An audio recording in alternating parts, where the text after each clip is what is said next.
Mesquite Crossing, 1887. Thrown from the graveside to the street, Eliza Hale clutches her newborn as wind scours names off stone. Cole Whitaker offers only his word. From storm to lantern light, that word sets cradle and kettle and the deed, turning shame into home. The swing hung the color of hammered iron, low enough to press on a person's breath. Rain had been falling since dawn, steady and thin, the kind that works into seams and bone. Mud took hold of every boot up there, tugging like it meant to keep what came. The church bell tolled twice and quit. No one spoke after that. Wind ran the cedar tops, laid a cold hand across the backs of the gathered. Eliza Hale stood at the cut edge of earth with her baby tight to her breast. Owen's warmth soaked the front of her dress and set a small circle of heat against all that wet. The coffin went down slow on web straps, a dull thud when it touched bottom. The raw dirt smelled sharp as a struck match. Love this tale? Hit like, share, and subscribe to keep the West wild. She watched until there was nothing left to watch. Hats pulled lower, a woman's shawl took on the rein and stuck to her shoulders. The preacher's words came gentle and short, the way a man speaks to winter. Eliza heard them and didn't. She kept her hand under the blanket, felt the rise and fall of a new chest, the quick bird beat of a new heart, and counted because counting kept her upright. When the last shovelful rattled in, Eudora Hargrove stepped out of the crowd. Black silk pasted to her, jaw set like a vice. She didn't go to the grave. She came to Eliza. Her mouth made a thin, exact line. The words were cold and square, driven as if with a hammer. From now on, you are no part of this family. The old trunk they'd let her keep was dragged forward and tipped. It hit the mud with a wet slap and lay there, lid sprung, a shirt sleeve out like a hand that had given up. Hats dipped farther, eyes slid away the way eyes do when decency costs too much. Eliza felt the heat come into her face and burn there under the rain. She closed her mouth so no sound could get out. Owen made a small, hungry noise, rooting for a better place under the blanket. She adjusted him against her and set her shoulders like a fence post. If there was shame to carry, she meant to carry it level.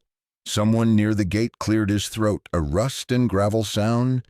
"Dust keeps score, miss," the old-timer said, not looking at her, not looking at Eudora either, just speaking to the weather, as if it would remember. Eliza bent once, quick, and took the torn strap of the trunk in her free hand. It weighed more than it had any right to. A wool skirt, a comb, a tin cup, a Bible thin as a sparrow. What a life compresses to when a life is all of a sudden not yours to keep. She didn't ask for a cart or a man's help. The asking had done enough damage for one morning. She turned from the hole and the people around it. The path down off Cemetery Hill slid underfoot. Clay slicked to a shine. Rain ticked on the brim of a dozen hats and on the blackboards of the church. The wind brought the smell of wet pine down low into her lungs and left behind a taste like old pennies. A roof, she thought. 4 walls that hold heat. A place where the child can breathe shallow, then deep, and not shiver doing it.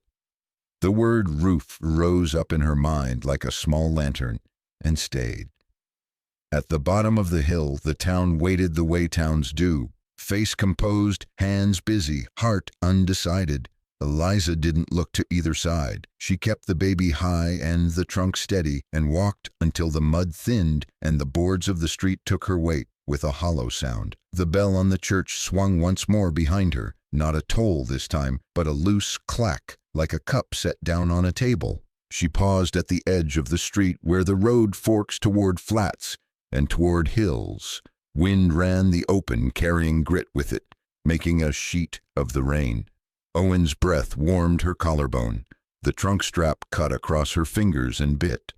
She set the weight on the ground and stood over it, measuring distance in her head, what she had left against what was asked.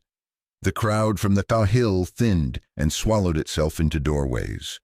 A dog came out from under a porch, took a look, and went back to its dry patch. Somewhere far off, a hammer started up, iron talking to iron in a steady town rhythm.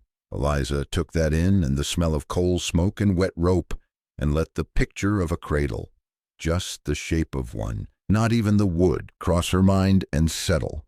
It stayed long enough to hurt, and then turned into the plain need of shelter. She gathered the strap again and lifted. The boy stirred and sighed.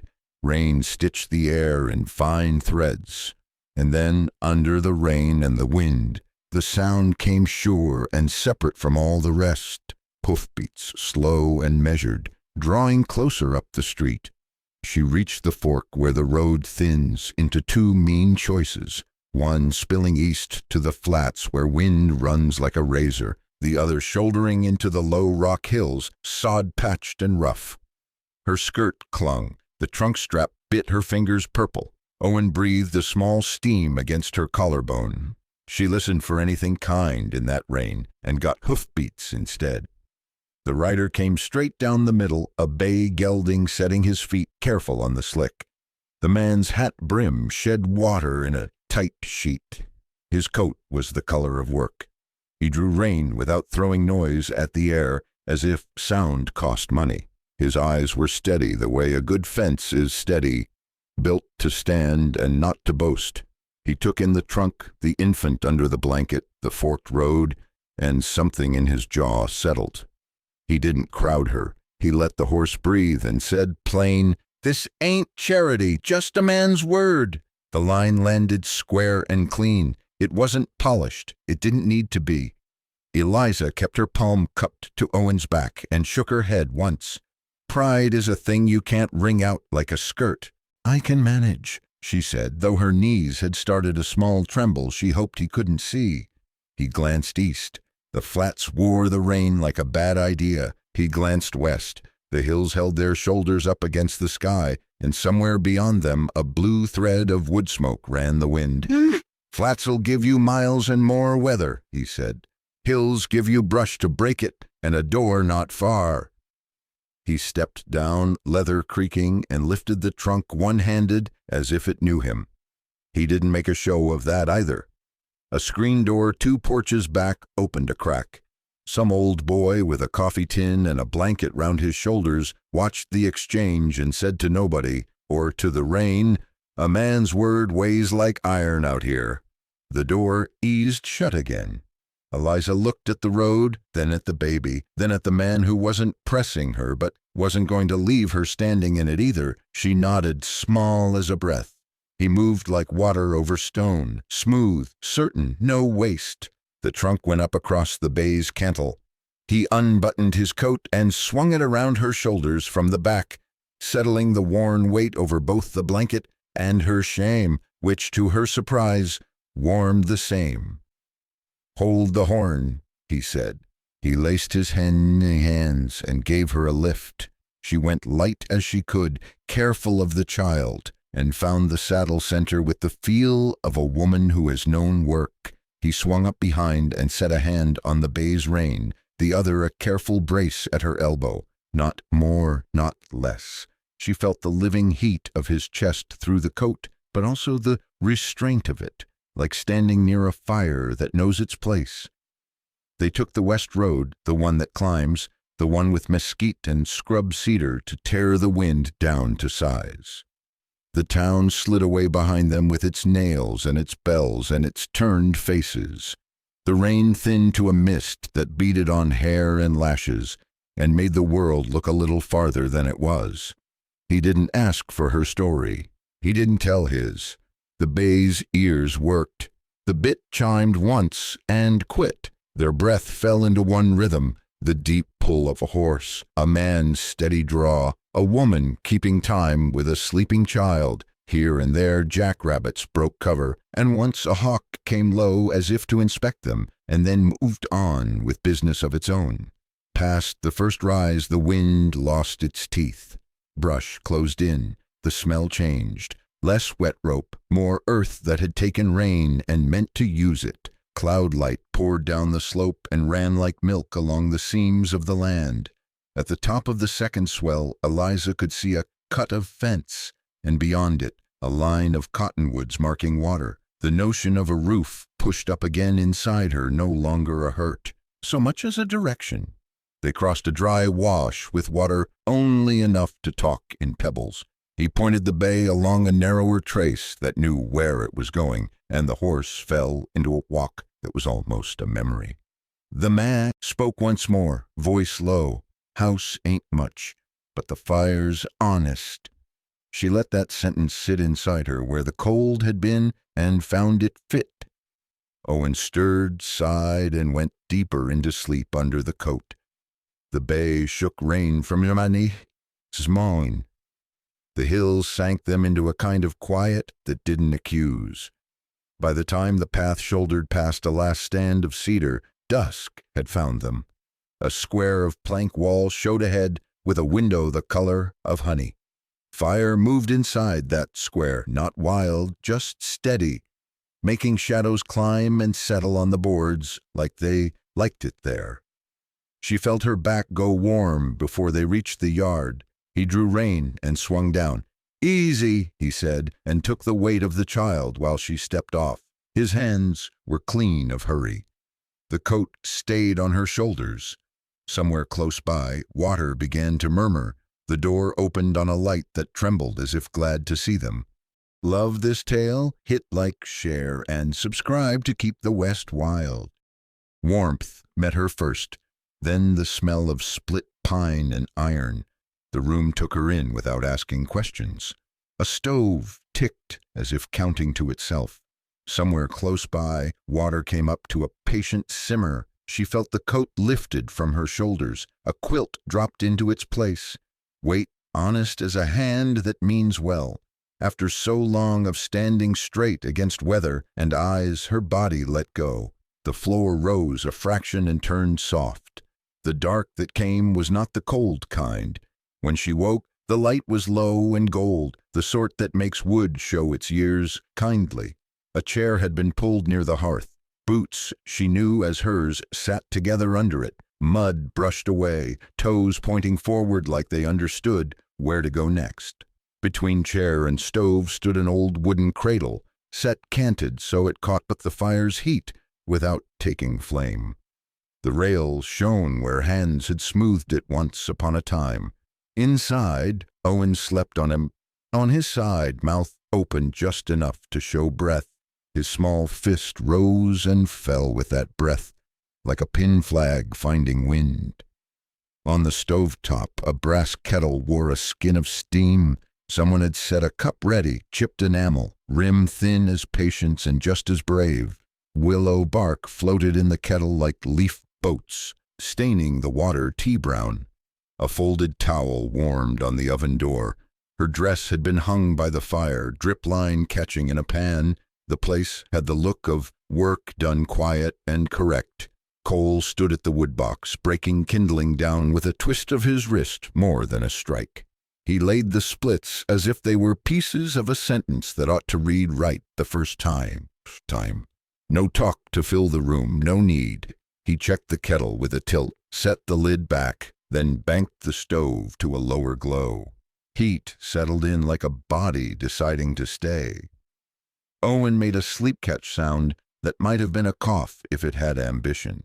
Eliza eased a finger across his back and felt the heat there, high but not angry. The cradle answered her touch with a small creak, a good sound, old wood telling her it was doing its job.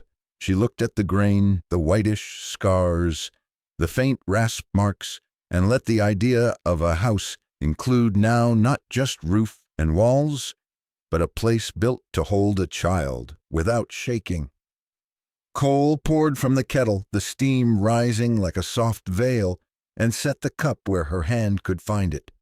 He pushed a plate over too. A heel of bread warmed from his through, a smear of fat melting clear. His coat, hung on a peg, dripped in a steady beat that matched the stove's ticking. He didn't say she should eat. He didn't say she looked worn, thin. It was there anyway, set out the way a man lays out tools before a job. The room had its own old saying in it, or maybe it drifted in with the heat. Small fire keeps longer. She let that settle the way the quilt had settled. slow and complete. The first swallow of willow was bitter, and then it was medicine, and then it was simply warm. "Thank you," she said, "not more," because there wasn't more that mattered. He tipped his head once, as if to mark the words and put them away with other kept things. He laid another split on with the patience of rain finding a barrel's bottom. Night thickened at the window. The stove hummed low. On the far wall, the shadow of the cradle rocked a little when Owen breathed deeper. Eliza watched that shadow and found herself breathing to its measure. She counted again, but this time not to stay upright, just to be sure of the world inside these four boards. When the cup was empty and her hands had let go of their cold, she touched the towel on the oven door and laid it very lightly across Owen's chest. His breath evened. The pin flag steadied.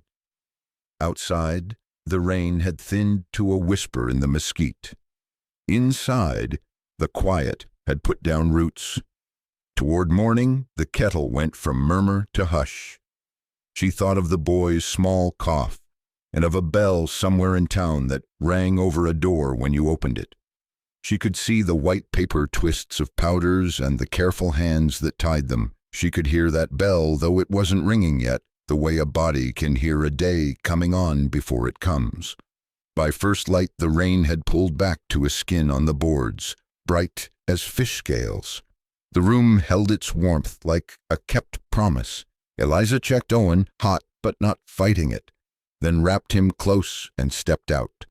Cole had set his coat on the peg by the door and his hat on the table, as if to say the fire would be waiting when they came back. The kettle on the stove hummed a soft note and quit, the way a mother hushes herself so the child can sleep. Mesquite Crossing woke the way small towns do. One shutter, one broom, one thin curl of smoke at a time. The boardwalk took her weight with a hollow clack. Dust rode the morning wind, cut with the smell of coal and wet rope. When she pushed the pharmacy door, the little brass bell gave its ring like good manners in a room of rough men. Doc Merriweather came from the back with his sleeves rolled, spectacles low on his nose. He didn't make a show of surprise or pity. He just looked at the baby's eyes, set his palm to the small chest, counted, listened. He measured powders into a paper twist, tied it with string a boy could snap. "Warm the breastbone, Willow, if you've got it." He eased the packet into her hand, and the bell on the stove of her memory chimed. There was Willow steeping, and a brass kettle that knew its work. Eliza reached into the cloth purse sewn to her skirt and thumbed the coins. They clicked against each other in that dry, exposed way money has when there isn't enough of it. Doc named a number that wasn't cruel. She stacked the silver a piece at a time, keeping one for bread because a mother thinks in pairs, now and later. The bell rang again when the door opened behind her, hard and a little high. The air went colder without the weather's help. Eudora Hargrove filled the doorway, lockstep, daughters-in-law behind her like church pews that could move. Voices from the street drifted in and then went thin. "There she is," Eudora said to the room, but meant the town. "Eating off another man's shelf same day she walks out of our ground." Eliza turned so Owen's face was to her, as if she could cup the child from voices by arranging him. She didn't answer. Words once used have a way of not coming back. From the shadow between two wagons on the street came the small clink of bit on tooth. Cole Whitaker stepped out of that shade and into the doorway light, hat brim low, rain-dark coat carrying the weather of the hills. He didn't take sidelong or raise his voice to match hers. He set his boots parallel and let his hands hang open. "She's my guest," he said, even and clear. "You got business, you go through me." The sentence reached past the pharmacy shelves and out into the street, set itself down in folks' ears, and stayed. Eudora held his gaze the way a trap holds steel. Then she let it go with a small sound like a button pulled too tight.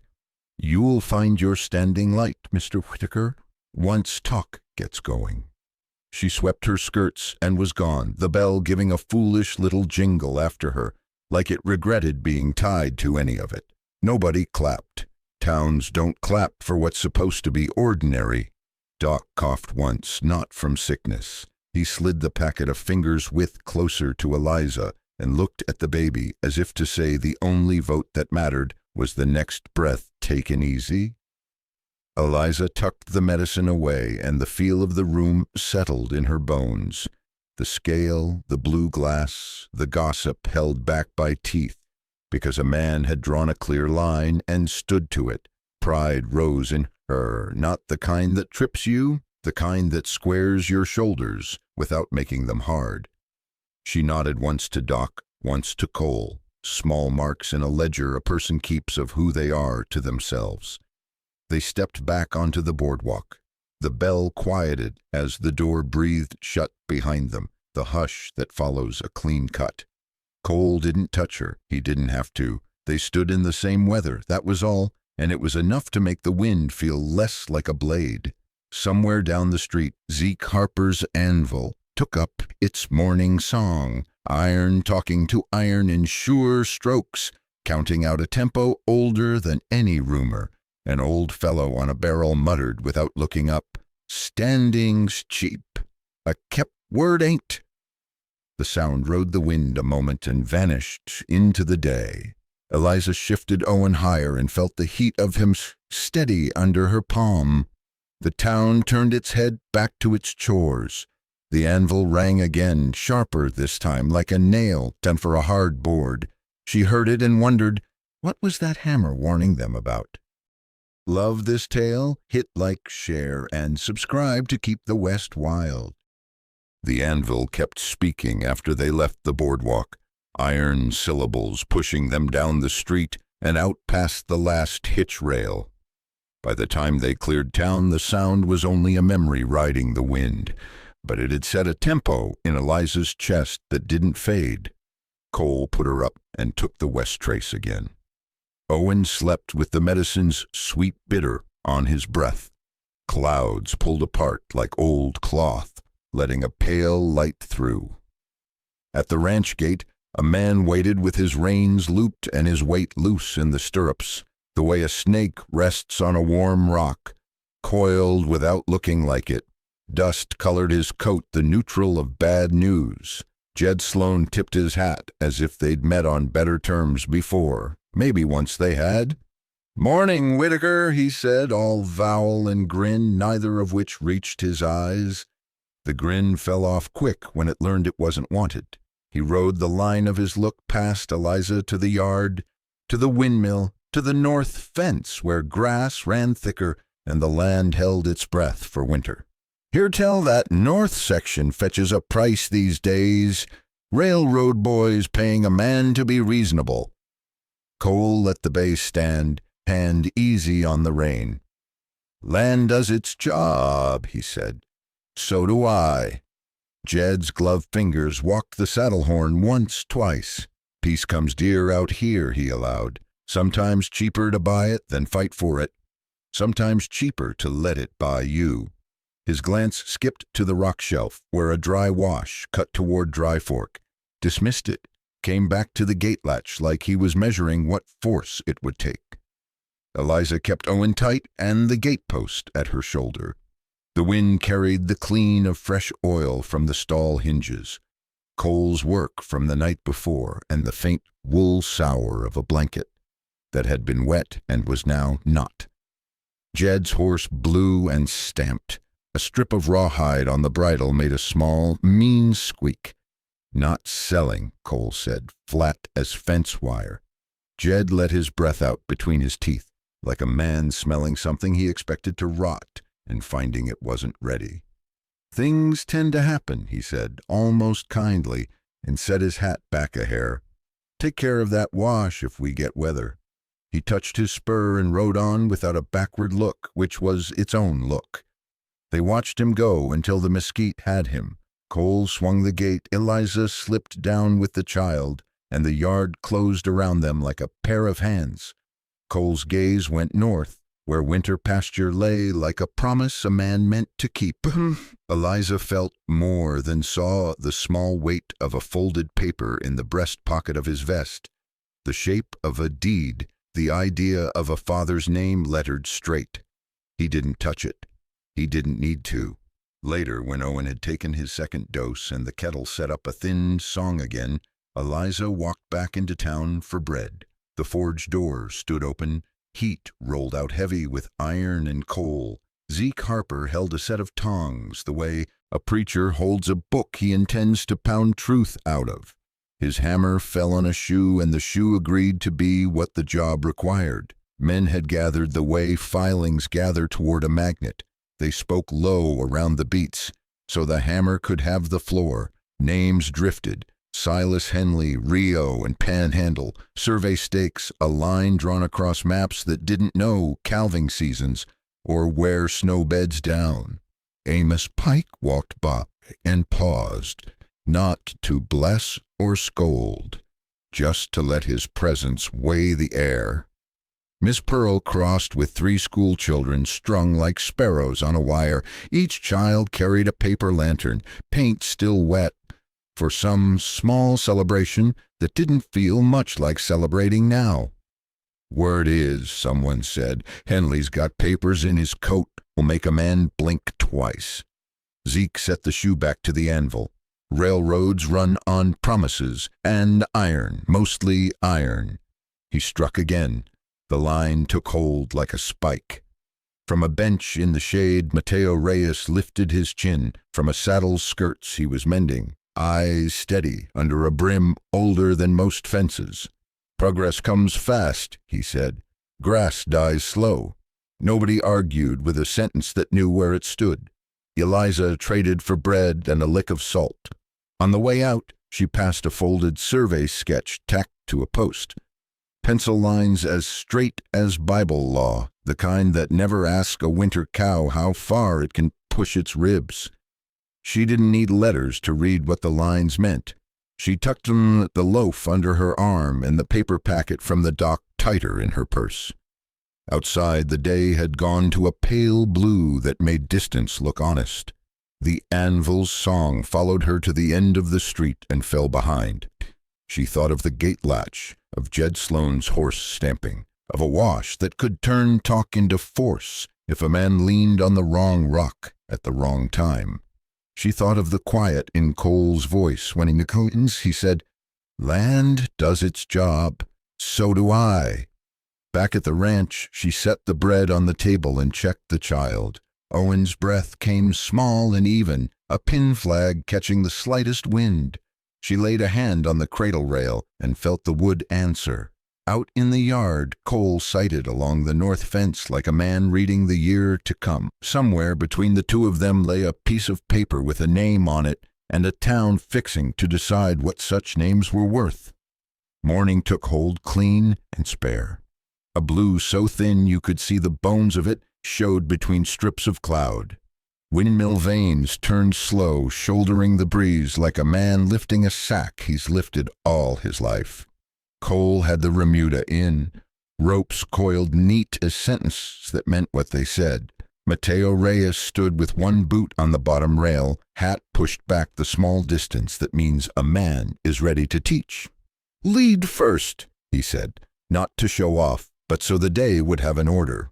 He passed Eliza a length of soft rope and tapped his own fingers through the lay of it.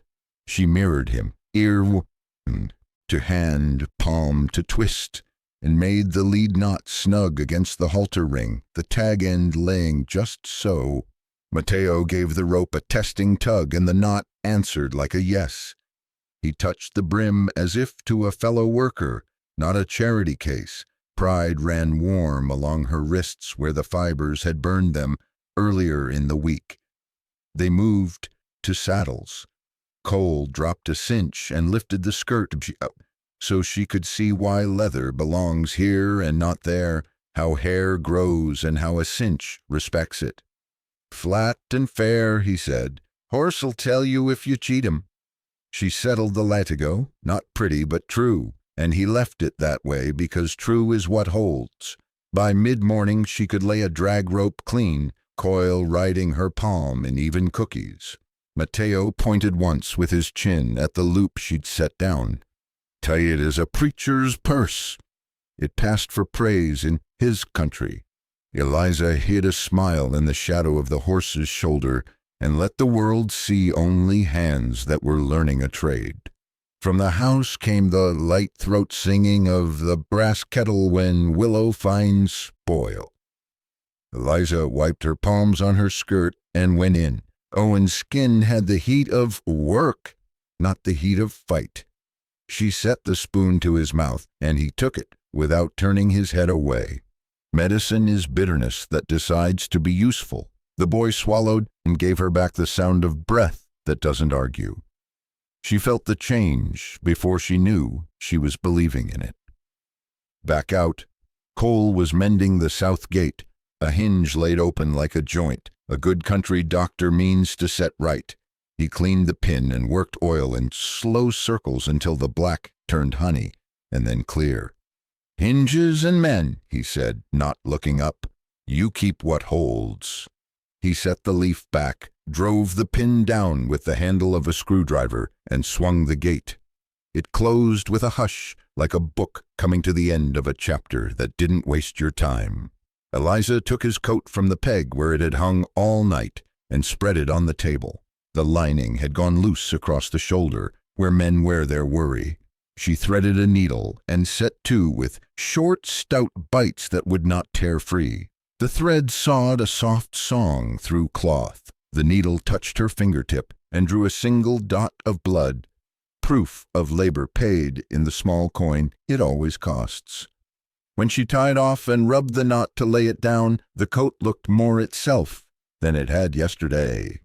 She put it back on the peg like putting a soul back into a body.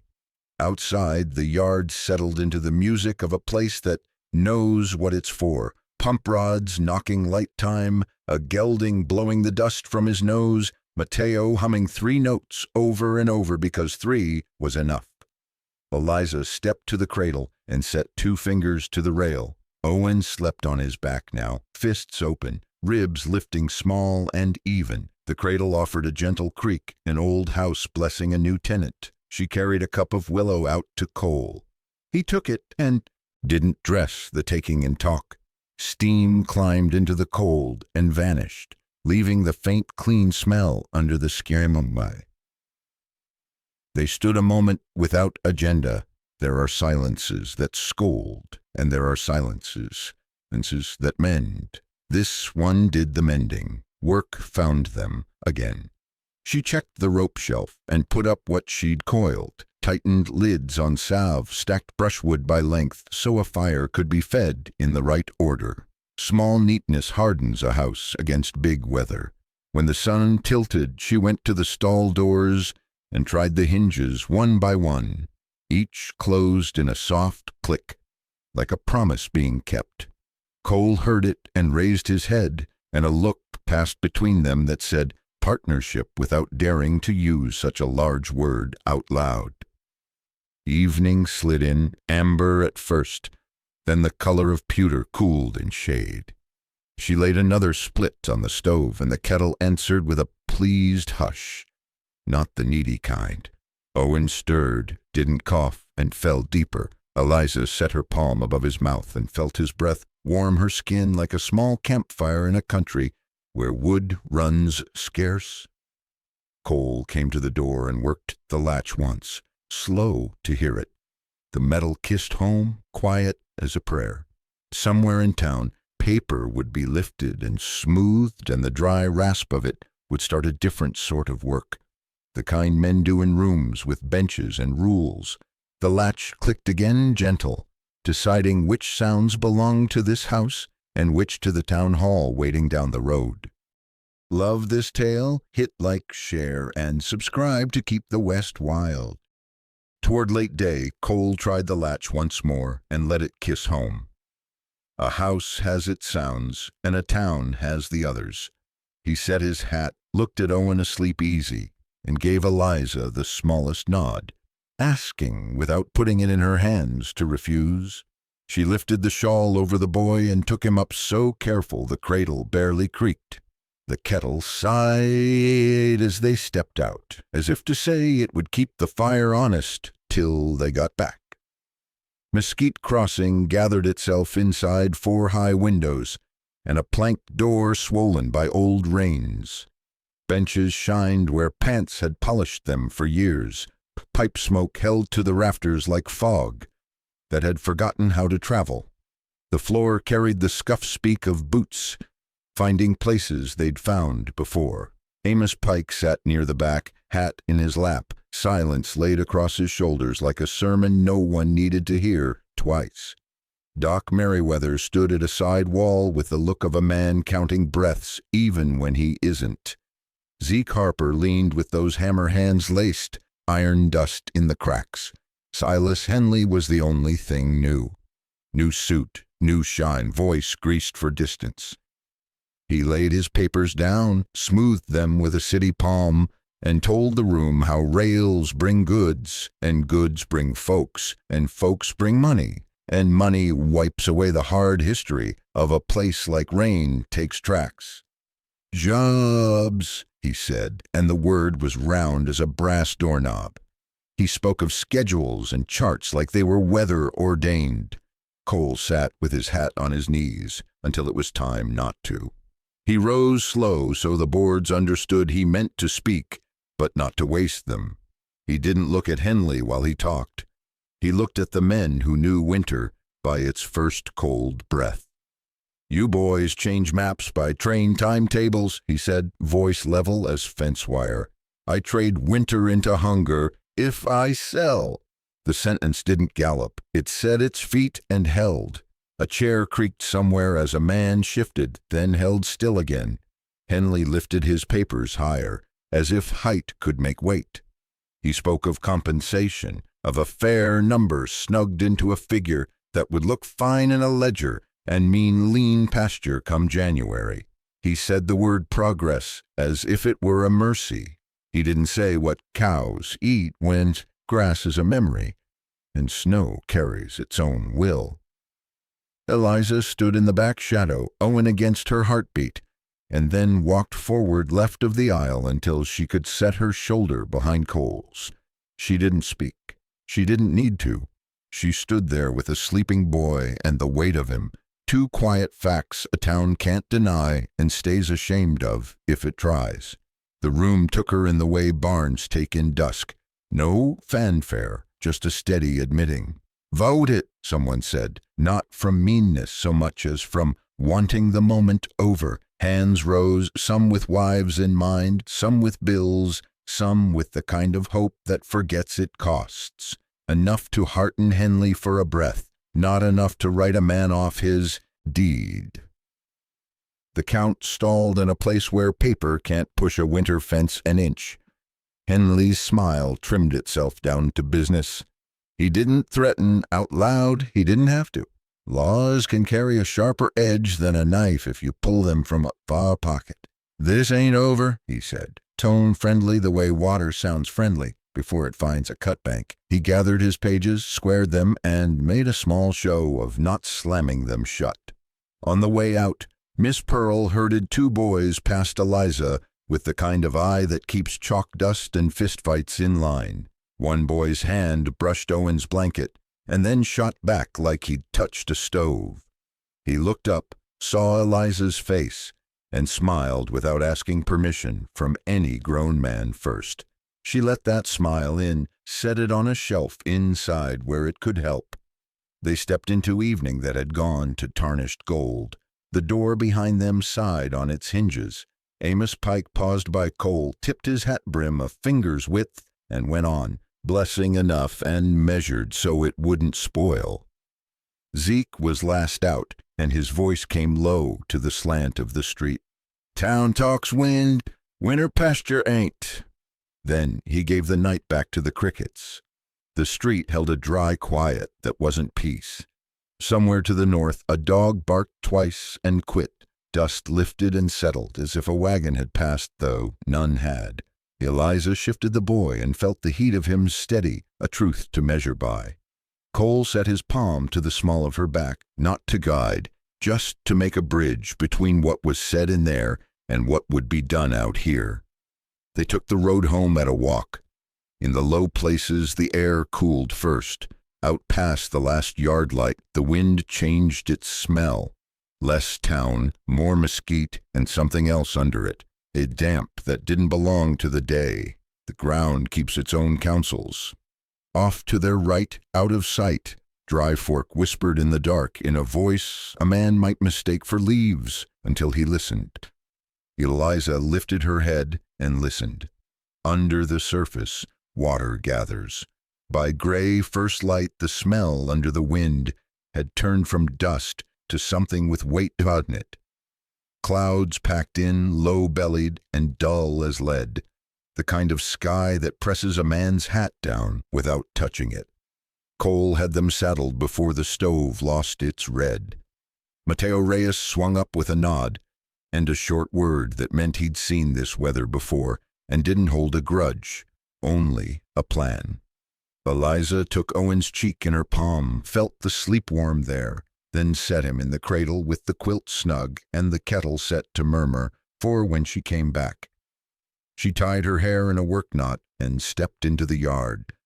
They pushed the string toward the crossing where Dry Fork makes a shallow talk most days. Today the talk had gone hoarse. Willow leaves stuck to the banks in wet postcards. The water wore tea brown, not the usual bottle glass clear. Trash began to spin in tight little sermons at the edges, bark, a splintered fence picket, one blue rag of shirt sleeve that had nobody in it. The sound came up in the ground under them, not loud but sure, like a wagon far off on planks. Cole stood in the stirrups and read the sky's low writing. He didn't like it and didn't pretend to. He pointed the lead toward the higher gravel where the current splits and gives a man choices. Mateo loped wide to push the tail in. Cattle, wise in the way of trouble, lifted their noses and argued under their breath. Eliza felt the change before the eye could name it, the faint quicken in the water's color where a cut bank upstream lets go, the way the surface darkened not everywhere, but in a line that moved like a thing alive. She scanned the slope above and saw, half hidden in scrub, the pale scar of fresher dirt, and the wrong angle of a rock slid too neat to be honest. Her gut did the math. "Belle," she shouted, already moving, and caught the rope on the warning triangle that hangs by the crossing. The clang leapt into the wind and came back as order. "Turn 'em," she called once, not a question. Cole didn't waste a second deciding whether or not to trust her. He dropped his cinch 2 holes to give the bay lungs and reach, and set the horse at an angle that made sense to water. Mateo kicked his heel rope free and dragged it long behind, the drag rope flapping a line the tail could lean on. The front swung where Cole pointed. The back, stubborn as all tails are, thought about being stupid until Mateo's rope said otherwise. The first fat push hit the ford and carried a skin of froth that slapped at knees and tried to make a joke of their footing. Eliza's eye snagged on a yearling shouldering into the quick and losing it. Front feet sucked by a shelf where gravel had been yesterday and was not today. She put her horse to it. The animal shot one hard breath out and went, because a good horse knows when a rider has decided. She stood in the stirrups, hands steady, though her arms remembered hunger and her legs remembered cold. The loop left her with a small hiss, true as a thought that never had to learn manners. It dropped over a slick set of ears and a panicked look and came tight just enough. No snap, no show, and she lifted the head where breath lives. The calf found the bottom with a scrape and a grunt and stumbled into shallower brown, the rope washing slack like a forgiven mistake. Spray blew up white and mean, rained back down as if picking sides. The bay's shoulders worked, honest and round. Cole's voice came low and even, not to her, not to the herd exactly, but to the moment that needed a man to talk sense to it. "Easy now, easy. Mateo sang 3 notes without words, the same 3 he uses for skittish colts and jittery mornings, and the tail tucked into the line like it had always meant to be there. For a breath the world narrowed to hooves finding their own tracks, to water shouldering past knees, to rope burn and wet leather and the metallic taste of hurry when you can't afford it. Then the sound changed. The hollow under the noise, that tells a flood is still coming. Let go its hold. The water didn't drop, it just quit trying to make a point. The herd stepped up onto gravel with that heavy relief cattle have, like a paragraph that finds its period. They shook in a rolling wave, mud and brown water coming off in banners. Cole brought the bay around the far bar, eyes going first to Eliza. He didn't grin, he didn't reach. He just let the breath he'd been keeping go and said what mattered. You saw it before I did. Eliza wiped her palm on her skirt and felt the sting where the rope had kissed skin. She looked beyond him to the slope and the pale cut. Somebody worked that bank, she said, voice level. They both knew a name and didn't give it air. Names have a way of thinking they're welcome if you say them too often. Water comes quick, Zeke's old line drifted in from memory. Dues get paid slow. They pushed the last stragglers through and took a minute on the far side to let legs stop shaking. Horses, then people. Mateo checked a girth, nodded once, and spat in the gravel to end the paragraph. Clouds kept their belly close, but the first hard edge of the day had been blunted. The land seemed to breathe again.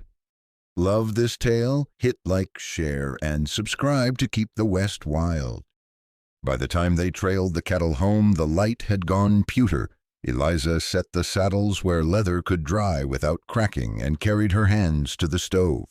The kettle met her with a small content sound and went to work turning chill into something you can hold. Owen woke, didn't cough, and found her finger with his. She felt that and let it be her victory, not the river. Out on the street in town, men were hanging lanterns for the evening to come, testing wicks with the backs of their hands. Miss Pearl shepherded 2 children past the mercantile, each with a painted globe that caught the dusk and made its own small sunrise inside. Eliza stood in the doorway and watched the day set its jaw in one place and soften in another. The cattle settled. The night leaned in. Somewhere a bell rang up the plain hour. The lanterns ticked in the cool, and Eliza knew the work wasn't done. Water never argues the first time and quits, but tonight the town would show which way its light leaned. Evening came on with a skin of pewter and then let itself be pierced by small suns. Lanterns went up along the boardwalk, wicks pinched and tested, glass globes catching breath and giving it back as gold. You could smell corn roast and cinnamon apples, fiddles tuned low. Miss Pearl walked a string of children past the bandstand, each child guarding a painted globe like a story they weren't ready to tell yet. The town had the look of folks who'd stood near big trouble and decided to stay put anyway. Men checked their hatbands by habit. Women smoothed aprons that didn't need smoothing. Amos Pike leaned in the lee of the church door, hat brim shading his eyes, a stillness that made talk behave. Zeke Harper had washed the coal smoke off his hands and stood them quiet, as if the anvil should rest while words tried their luck. Silas Henley arrived with his shine unscuffed by weather, coat brushed, papers squared. He let the lantern light find him and smiled the way a salesman smiles when the pitch can take the rest. "Opportunity," he said to a knot of merchants, "and right of way under statute, if a man can't meet opportunity halfway." The phrase eminent domain didn't have to get said to swing in the air. It was there like a nail in a pocket, head cold, point ready. Eliza stood just off the square with Owen swaddled and dozing light, the kettle's earlier warmth still riding his chest. She watched Henley's papers catch the glow, ink black as a river mouth, numbers like bait. She could feel the room the figures made, A winter without pasture, a rail straight through a father's last good ground. Shame had done its work on her. Tonight it had nothing left to buy. Cole Whitaker stepped up onto the plank stage by the gazebo. He didn't thump his boots or clear his throat for attention. He took his hat off and set it crown down on the rim, as if to tell it this wouldn't take long, and it mattered.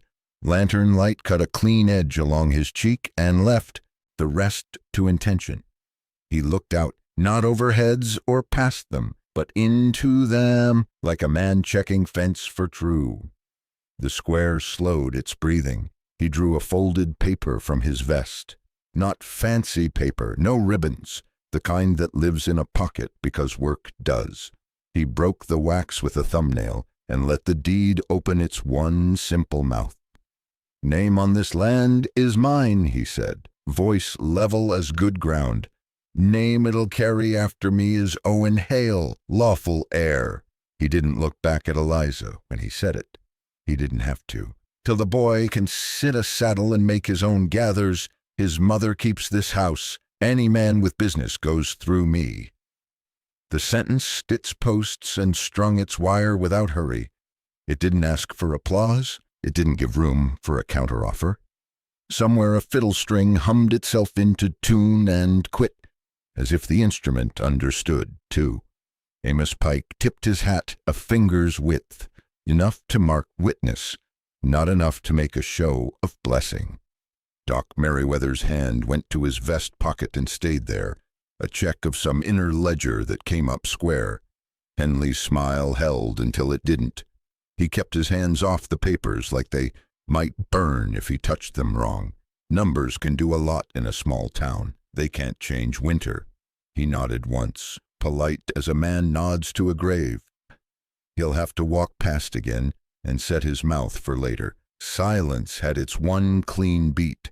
Then the square remembered how to be human. Applause rose, not the noisy kind folks throw at circus tricks, but a thunder built from work-rough palms finding each other on purpose. It rolled down the street and lapped the church steps, broke against the blacksmith's door, and went on until lanterns trembled on their hooks. A few eyes shined. No one apologized for them.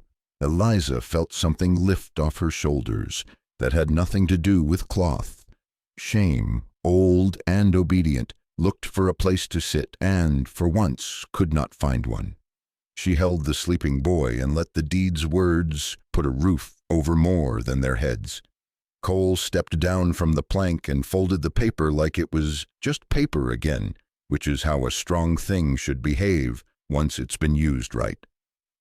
"Paper's paper," Zeke said from the side, voice like a file set to true. "A man's word is the nail."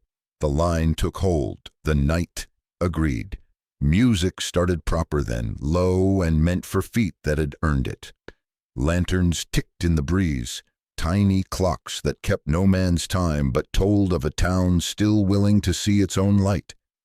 Henley disappeared into the seam between buildings without a scrape. Talk rose, turned kind again, went practical. The applause thinned and drifted roofward. Somewhere in the dark beyond the last lamp, cattle shifted and settled. A child laughed once, a sound bright enough to show the way home. And as the square made a clean end to its cheering, a first rooster sent up a trial note from someone's yard, the gray edge of dawn collecting itself at the far lip of town. Morning would bring new footsteps in the yard.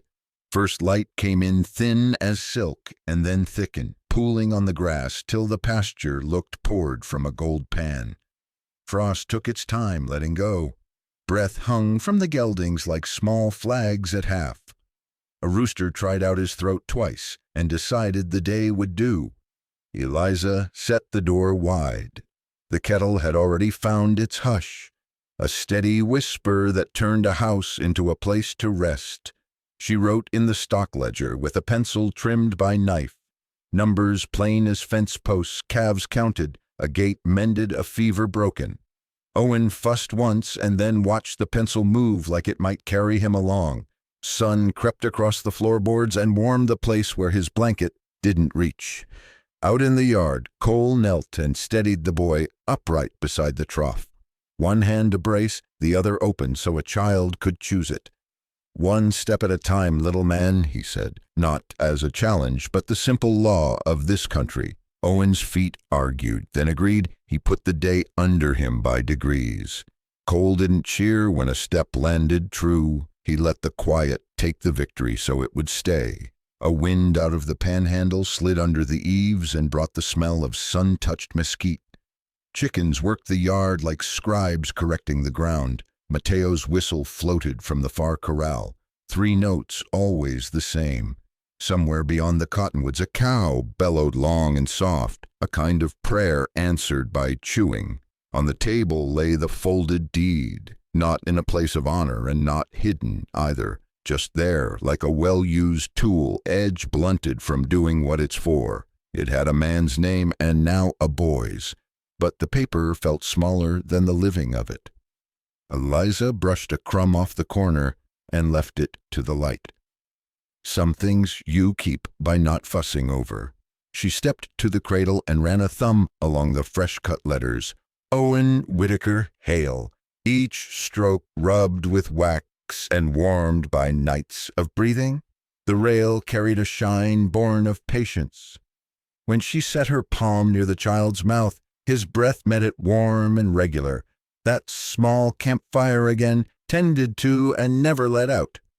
The cradle answered with a slow, good creak. A house can sing if you listen where it lives. Boot steps came up the porch, familiar in their care. Zeke Harper stood with his hat tugged down and his hammer hooked in a belt loop like a sleeping dog. He didn't look at the deed or ask after town talk. He looked at the flame in the stove window and the boy on his feet and found all the news a man needs that early. He set the hammer on the rail so it wouldn't mark the wood and said what the morning already knew. Keep the fire small. Small fire stays. He tipped the brim and left the sentence there to do its work. Eliza watched him go, the hammer's weight briefly warming the rail, then cooling without harm. Cole lifted Owen, and the boy laughed the first laugh of the day, the kind that makes a fence look truer and a chore look lighter. Eliza leaned in the doorway and let the wind bring the green of the far places into the kitchen. The kettle breathed on, the ledger dried, the cradle's shadow rocked on the wall in time with a heartbeat nobody had to count anymore. Shame, old traveler, found no chair to sit, no corner to own. Kindness had furnished the room first. Out past the yard, the winter pasture lay like an oath kept. Tracks from yesterday's work crossed it without arguing. The rail line, if it came, would find no purchase here today. There are papers a town can waive. There are seasons a land will obey, but a house that has chosen who it holds is a stubborn fact. The morning climbed the siding and laid its hand on the name carved in wood. Eliza felt the weight leave her shoulders where it had lived too long, the way a yoke comes off and the skin underneath is tender but free. She looked from the cradle to the door, from the ledger to the pasture, and let herself believe in the plain goodness of staying.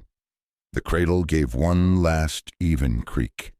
The kettle answered with a low, content breath. Light pooled deeper and then spread thin, readying the day for work. In a dry wind country, what keeps folks is a warm eve and a word that doesn't bend. When the wind finally lays down and the kettle settles to a hush, what's left is simple. A cradle that keeps time, a roof that keeps weather, and a word that didn't bend. That's the kind of healing this country knows, quiet, earned, and meant to last. If this story sat right with you, tell me with one tap. Comment 0 to see Eliza and Cole's next chapter. Comment 1 if you want a brand new trail to ride. Either way, I'm glad you rode along. Subscribe and keep your lantern handy. There's more dust, more dusk, and more small mercies waiting up the road.